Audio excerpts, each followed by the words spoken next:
how to get Janet to 1,000 trophies. Well, look no further, grab yourself a cup of tea because we're going to be diving right into it.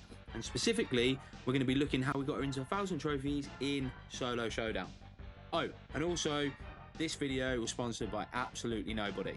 What we're going to do is we're going to bring up my little cheat sheet for Janet, and I'm going to do this for all of the brawlers to kind of explain the things that you need to be aware of. Now, some people might think getting to 1,000 trophies isn't really that difficult. I'll be honest, I don't think it's massively difficult. I think from like 800 to 1,000, it's definitely a little bit more grindy, and you have to start thinking more about the maps. And also you need to make sure the higher the level that you have or the more unlocks you have for that brawler, it's definitely going to make the process a lot easier. Once I've gotten brawlers past 1,000, I will start trying to get to them to even higher levels to see where roughly is next level of difficulty. But for now, we're going to focus on 1,000 trophies. So as you can see on screen, I've kind of categorized this, and every time I add a new category, I kind of think of another one. So there's no guarantee this is going to be the same list for all of my 1,000 brawler videos, but this is what I've got so far. So level 11 for Janet is absolutely required.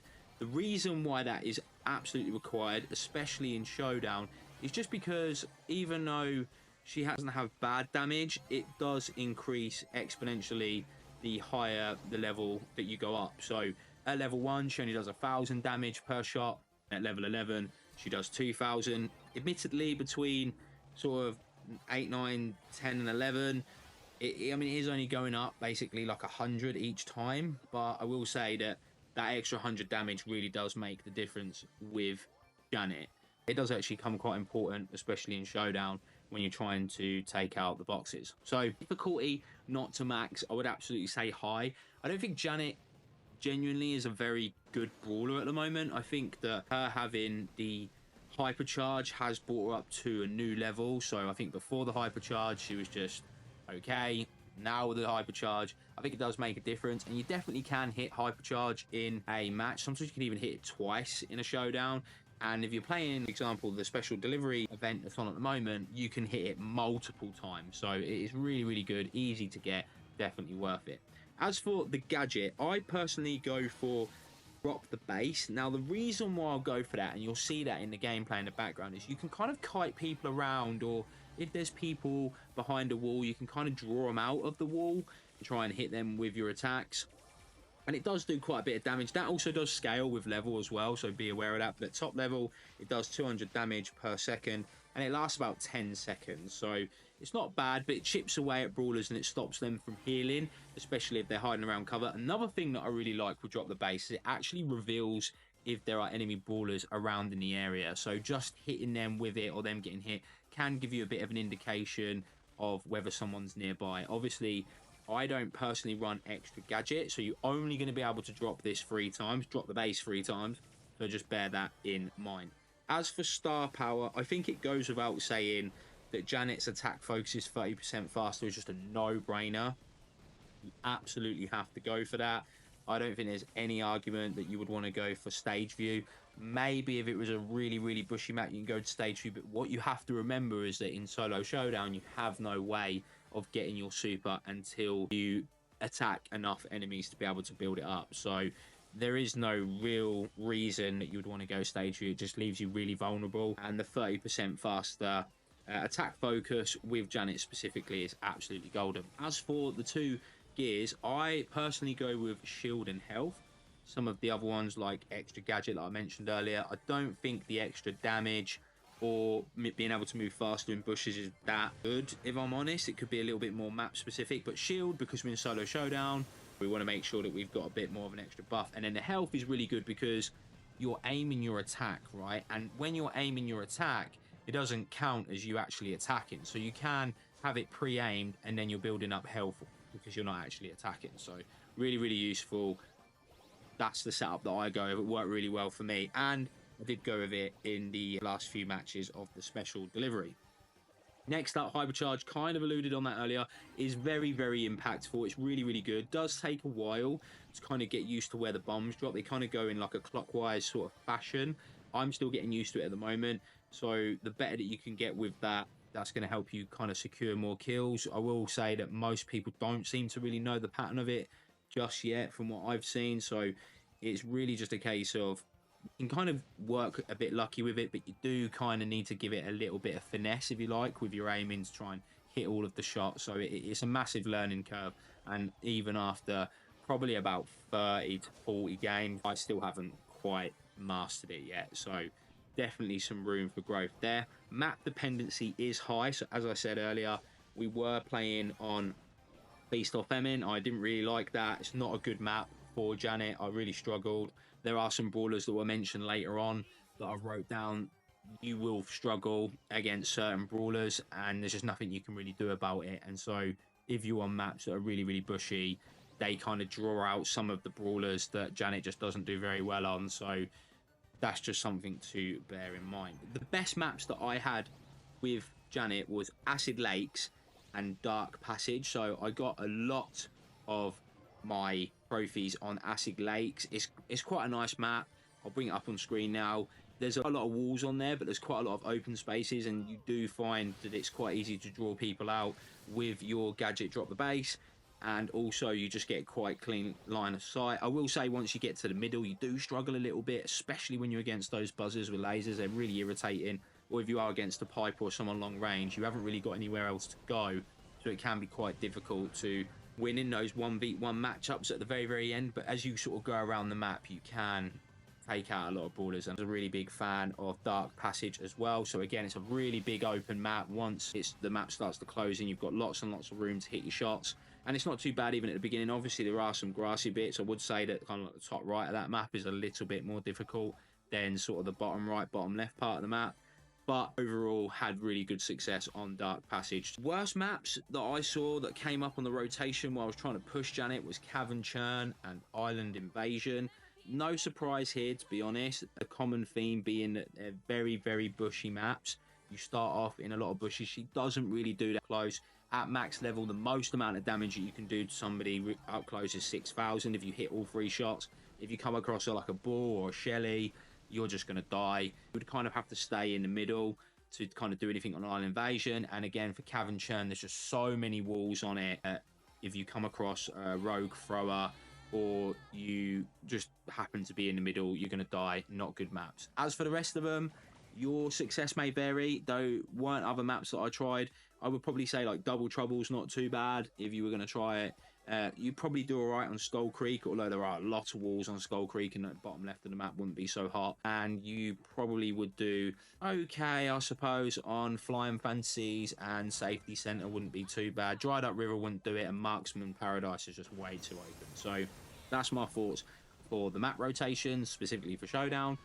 Gadget dependency is high, especially early, so I kind of alluded on that, and I will sort of come across some of these themes as well when I'm talking about Janet. But yeah, gadget dependency is very, very high, just because you can kind of lure out other brawlers. As you'll see in the footage in the background, you'll see that when you place down that, you can really draw brawlers out. You can use it to kind of like zone them into a different area, and then, you know, put it on one side and then go around like a wall or an object or whatever, and then try and hit them with your attack, or force them to either move away from you or come into you and try and attack to get rid of the drop the base that you put on the floor. And it's got a really big range on it as well. And I also noticed that a lot of people respect drop the base. So as soon as you put it down, because it's only ticking for 200, obviously it makes a difference. But if you hit people like once or twice and then you put the drop the base down, they'll most likely run away, and then that kind of can give you an opportunity to then hit them with another attack depending on where they are. So yeah, big fan of the gadget there. So yeah, I'd say the dependency for us is quite high. The first boxes, right, so in the matches that I've been in, typically the boxes seem to be around 8,000 to 8,500 health. Like sometimes it's one or the other. I'm not really too sure what drives that. I've noticed that you get them different variables on the same map as well, so it's not map specific. So if it's 8,000, then it's 4 shots because she does 2,000 per shot. And then if it's 8,500, annoyingly, it is 5 shots. So when we were talking earlier about the level requirement being really high, a lot of that has to do with the box. So when you're trying to hit your first few boxes, if you're a ridiculously low level with her, imagine if you were trying to do level 1, you really are going to take a long time to take out those boxes, especially when they're that 8,500, and that's not going to be fun. Star power dependency is very, very high. So we spoke about that earlier. Vocal warm up giving you that 30% focus is huge for Janet, and so therefore I would say that at least having the star power and the gadget with her is mandatory. Difficulty in general, I'd say actually, like Janet's not too difficult. She's definitely different from a lot of other brawlers in terms of you kind of having to aim your shot and you have to focus it, so that's quite unique to her. You could say that she's a little bit similar to Angelo, but the difference is that Angelo doesn't recover while he's kind of charging up his shot, which makes sense because he's charging up damage, whereas when you can kind of charge up your full range, it's not like slowing you down or anything. And it does kind of teach you to be more manual with Janet specifically, and I'll talk about that on the last point. But yeah, it kind of does teach you to be more manual, and she's really easy to hit her shots. It's actually quite fun once you start getting used to her. She's a great brawler, and I would say that her difficulty is medium. Map spawn reliant, no. So unless you're playing on some of the maps that I mentioned earlier that are not good for Janet, then I wouldn't say that where she spawns on the map typically makes that big of a difference. As I say, when you're on maps that are more preferred towards her and the best maps that I've mentioned, I never really felt that I was at a disadvantage wherever I spawned. Is she a good teamer?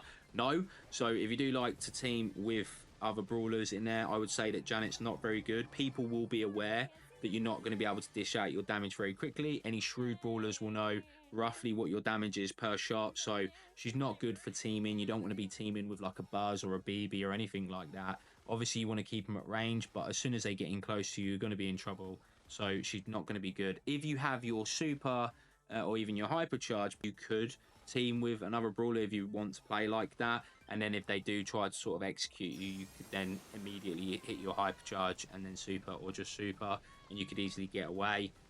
But in general, I never really teamed with her. I might have left the other brawlers alone if they were obviously a little bit scared of me, but I wouldn't necessarily say that I was spinning on the spot saying please team with me.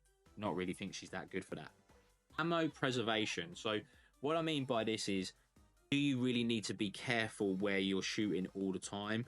And because of how fast she reloads and the way that she kind of attacks, I'd say that you don't need to be super tight, if you like, with her shooting. You kind of can just shoot out your shot and not really worry too much. There are obviously some times when you do want to be keeping an eye on your ammo, but I think for the most part, it's not like a big deal. You know, you can shoot 1 or 2 shots, you know, have one in the chamber and then easily reload them again and not worry too much. She does reload really quickly, so that's that point there. Hitting shots, again, do you think it's very easy? You kind of want to get into this habit where you aim, you shoot, and then you walk back, because there is like a little bit of distance that you get with Janet in terms of her shot, so it kind of has to travel a little bit before it hits the target. So for example, I'd say that Tara has roughly about the same range as what you do with Janet, but if you make your shot and then walk back, I find that a lot of the times you'll get the hit and then they won't hit you. So you want to get into this habit, so while you're aiming it, shoot it out and then immediately walk back or immediately walk left or right. I mean, you could say that you kind of do that with most brawlers anyway, but I do feel like it's a little bit more important with Janet. And then as for aim, yes, absolutely manual all the time, other than when if a brawler jumps into you or gets really close and you just want to quickly spam out your damage, then you can obviously auto attack, and you don't want to be charging in that scenario because they're really close to you, so you just want to throw out your shot. Otherwise, pretty much all the time you're just going to go manual. All right, they're the main hitting points. As I say, it wasn't too difficult to get Janet to 1,000. I hope that this video helps give you a lot more insight. This was all of the information and everything that I learned about Janet while playing her and how I managed to get her to 1,000 cups. I think I started this challenge when I started thinking about this video when she was around 600, maybe about 550. So hadn't really played her loads, got her to 500 like a really long time ago, forgot about her.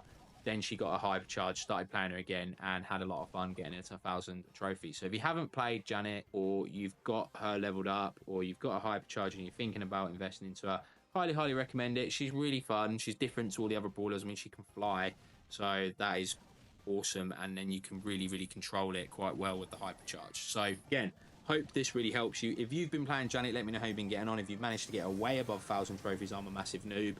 Let me know as well in the comments. And if you are struggling with anything, or anything didn't make sense, or you agree or disagree, again, let me know. I look at the comments, love responding, and I think that's probably going to about do us on this video today. So yeah, thanks guys, and I will see you in the next one. Peace.